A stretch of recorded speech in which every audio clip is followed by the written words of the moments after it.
मध्य प्रदेश की मोहन सरकार ने दीपावली के पहले प्रदेश के युवाओं को बड़ा तोहफा दे दिया है, जिसमें 31 दिसंबर सरकारी विभागों में 1 लाख युवाओं को नौकरी देने का ऐलान किया गया है।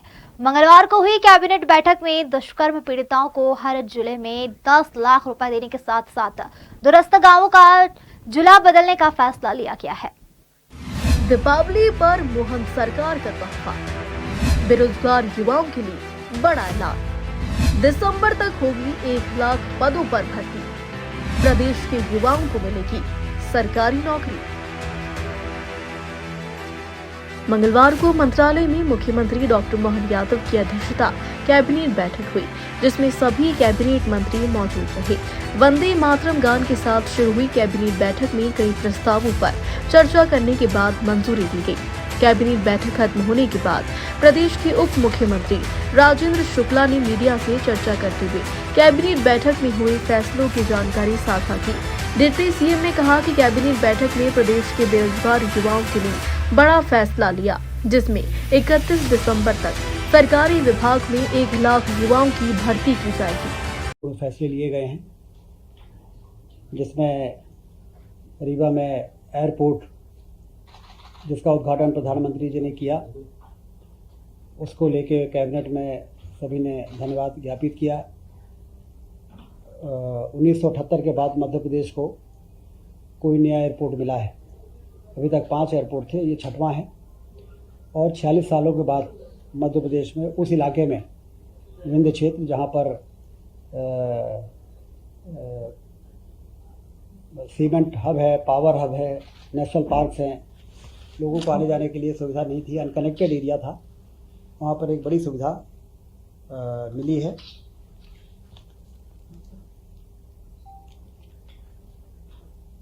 मध्य प्रदेश में प्रशासनिक इकाई पुनर्गठन आयोग की कार्रवाई, जैसा कि आप सबको जानकारी है, वो शुरू हो चुकी है और इनके दौरे नवंबर में कमेटी के दौरे होंगे आयोग के, और तहसील, विकासखंड, जिला, संभाग स्तर पर लोगों से के सुझाव लिए जाएंगे और उस आधार पर प्रशासनिक इकाई का पुनर्गठन होगा, जिससे प्रशासनिक व्यवस्था को बनाने में ज़्यादा बेहतर तरीके से लोगों के को सुविधा प्रदान की जा सके। तो ये भी एक महत्वपूर्ण चर्चा आज कैबिनेट में हुई है। 4-6 माह का पर्याप्त समय रहेगा आवेदन और अभ्यावेदन लेने के लिए। इन 4-6 महीनों में सारे पूरे प्रदेश का एक फीडबैक आयोग के पास आ जाएगा कि कौन से ज़िले में कौन सा इलाका ऐसा है जो दूरस्थ है और नज़दीकी कौन से ज़िले में उसको पुनर्गठन करके शामिल किया जा सकता है या हटाया जा सकता है। निश्चित रूप से बहुत पुरानी लंबी डिमांड रही है। इसके लिए मुख्यमंत्री जी ने जो पुनर्गठन आयोग का गठन किया है, प्रशासनिक इकाई बनाई है, वो आने वाले दिनों में उसके काम शुरू होने वाले हैं। रोजगार सृजन के लिए जो हमारे 11 विभाग हैं जो रोजगार सृजन के लिए काम कर रहे हैं, MSME है, इस प्रकार के कई डिपार्टमेंट हैं, उनको अगले 4 साल के लिए कार्य योजना बनाने के लिए उनको निर्देश दिया गया है कि 4 सालों में वो कितने रोजगार के अवसर तैयार कर सकते हैं, जहाँ पर लोगों को ट्रेन किया जा सके अकॉर्डिंगली और उनको वहाँ पर प्लेसमेंट कराया जा सके। ये एक महत्वपूर्ण चर्चा आज के बैठक में रही है। और जो हमारी सरकारी डिपार्टमेंट है, सरकारी नौकरियाँ, दिसंबर 24 तक 1 लाख सरकारी नौकरियों की वैकेंसी में भर्ती की प्रक्रिया शुरू होने जा रही है। एक बड़ी सुखद सूचना है बेरोजगारी को दूर करने के लिए और सरकारी विभागों में काम को और बेहतर बनाने के लिए, क्योंकि मैन पावर की कमी विभागों के परफॉर्मेंस को प्रभावित करती है। इसलिए कैबिनेट ने समय पे कई पदों की स्वीकृतियाँ की हैं। उन स्वीकृतियों की भर्ती या तो PSC से होती है या कर्मचारी चयन मंडल से होती है। तो दिसंबर 24 तक 1 लाख सरकारी नौकरियों की भर्ती की प्रक्रिया प्रारंभ करने के लिए आज कैबिनेट ने तय किया है। हाँ, आज भी एक हमारे हेल्थ डिपार्टमेंट में 7,900 पदों की स्वीकृति हुई है। 454 स्वास्थ्य उन केंद्रों पे जिसका उन्नयन या नए अस्पताल की स्थापना 2023 में की गई, जिसमें जिला अस्पताल भी हैं, सामुदायिक स्वास्थ्य केंद्र भी हैं, प्राथमिक स्वास्थ्य केंद्र भी हैं। इसमें काम उनके चल रहे हैं। उसका बिल्डिंग का स्वीकृति तो पहले ही हो गई थी। आज उन 454 केंद्रों की पदों की भी स्वीकृति हुई है, 7,900। उसकी भी भर्ती की प्रक्रिया तेजी से शुरू होगी और इस सब मिला के जितने डिपार्टमेंट्स हैं उनमें 1 लाख पदों की भर्ती की प्रक्रिया पीएससी और कर्मचारी चयन मंडल में शुरू कर दी है। नए स्वास्थ्य केंद्रों पर ये वो नए स्वास्थ्य केंद्र हैं जो उन्नयन के रूप में नए हैं, या 3 जो हमारे नए जिले बने थे उस समय, उसके नए जिला अस्पताल हैं। तो उनके भवन के निर्माण किसी का 50% हो गया है, किसी का 60% हो गया है। 100% उनके भवन के निर्माण पूरा होने तक वहाँ पर लगने वाला जो भी मानव संसाधन है वो उपलब्ध रहे, इसकी भर्ती की प्रक्रिया हम शुरू करने जा रहे हैं। उज्जैन में सिंहस्थ को लेकर सरकार ने फैसला किया है, जिसमें अखाड़े और साधु संतों के लिए प्लांटिंग करके आश्रम बनाए जाएंगे। 5 बीघा प्रति अखाड़ा को दिया जाएगा और आवासीय और कर्मशील काम प्रतिबंध रहेगा। सिर्फ धार्मिक के लिए जमीन में काम होगा।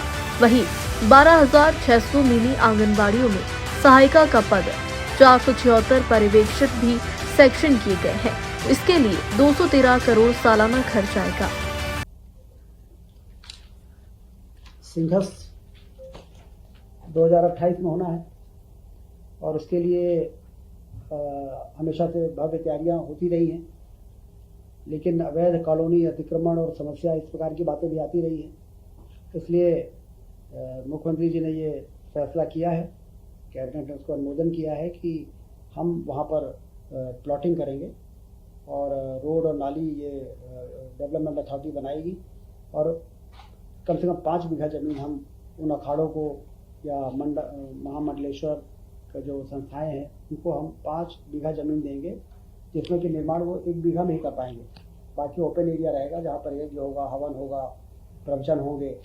तो एक सिस्टमेटिक तरीके से भविष्य में सिंहस्थ का आयोजन होता रहेगा और बार बार हमें इंफ्रास्ट्रक्चर बनाना नहीं पड़ेगा और ये भी शिकायत नहीं आएगी कि कहीं अतिक्रमण हो गया है या कहीं पर अतिक्रमण के नाम पर हम लोगों को हटाने की कोशिश करें। तो इतनी ज़मीन के अलॉटमेंट के बाद सबका स्थान निश्चित रहेगा और एक व्यवस्थित तरीके से इस बार का संघर्ष भी और आने वाले दिनों में भी संघर्ष का आयोजन हो सकेगा, ये मंशा है। हाँ, सभी अखाड़े जो जिनके भी आवेदन आते हैं किसी को भी सभी को एडजस्ट किया जाएगा। 5 बीघा प्रति अखाड़ा, 5 बीघा प्रति अखाड़ा, 5 बीघा प्रति अखाड़ा। हाँ, और उसमें 1 बीघा में निर्माण करेंगे, पूरे में निर्माण कर लेंगे तो फिर रोड में फिर बाकी काम होता है तो फिर ट्रैफिक प्रभावित होता है।